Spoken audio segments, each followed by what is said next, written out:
all washed up at the end of the world. No, not me, this unfortunate whale, which has come to rest at exactly the place where the Arabian Sea meets the Indian Ocean, on the Yemeni island of Socotra.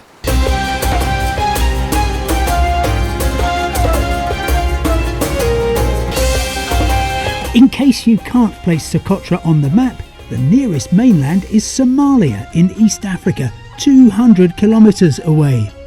The island is the same size as New York's Long Island and the Spanish Isle of Majorca, but Socotra is slightly harder to reach. You may not have heard of Socotra International Airport. At the moment it's not particularly international. There is one flight a week from Seyoun in mainland Yemen, which does actually originate in Cairo in Egypt. Don't miss it. First stop, the second best hotel on the island. If you're looking for guaranteed electricity, hot running water or Wi-Fi, you're quite possibly in the wrong place. Socotra's hotels, of which this is fairly typical, are fairly basic. Feeling hungry? You're in the right place. Eating out in Yemen is a joy. It's largely flatbread, delicious and warm, and beans with a bit of fish, bit of chicken, bit of goat. And you'll be drinking lots of tea. Partly because there's no alcohol. You'll find that Yemen is a fast food free zone. But here on Socotra Island, the drink of choice is a fruit smoothie, and to give you some idea of the prices, this has cost about 25 cents, so less than 20 pence in British money.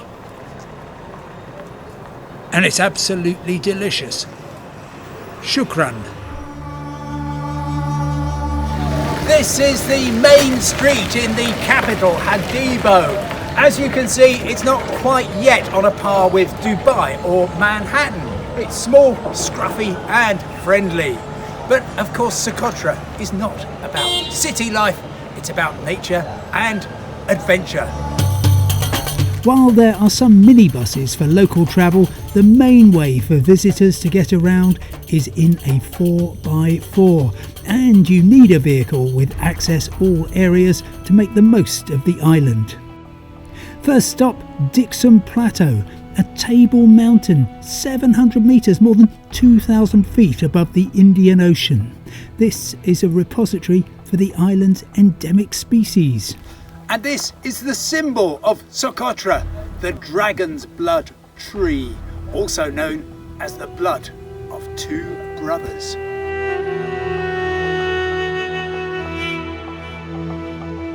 Up here, the rest of the world seems so far away.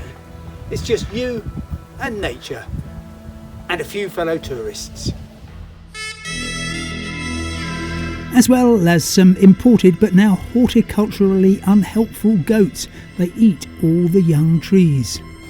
At the very heart of Socotra is Wadi Dira, the Grand Canyon of this remarkable island.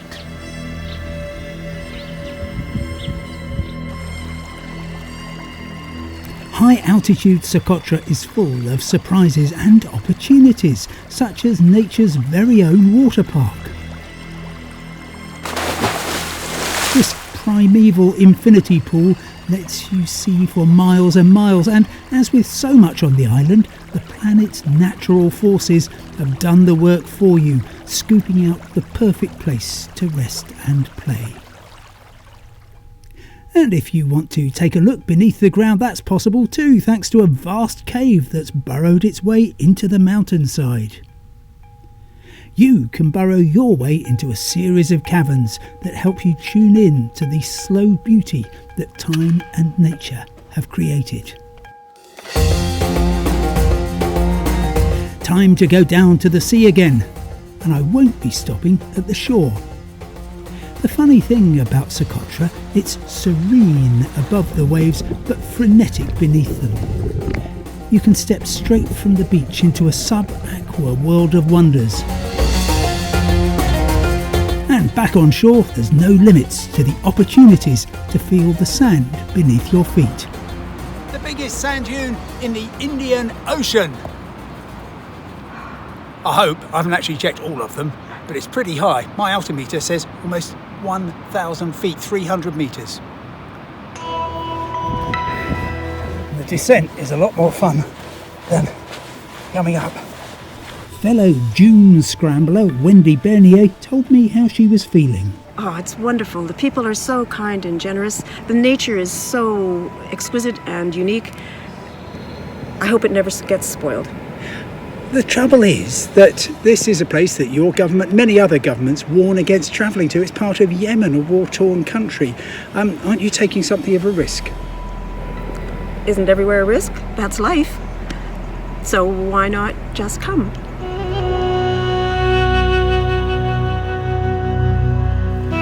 The rest of the world doesn't seem to have had too much of an impact on Socotra, but the locals say that the heavens have, in the shape of a gigantic meteorite which created this lake.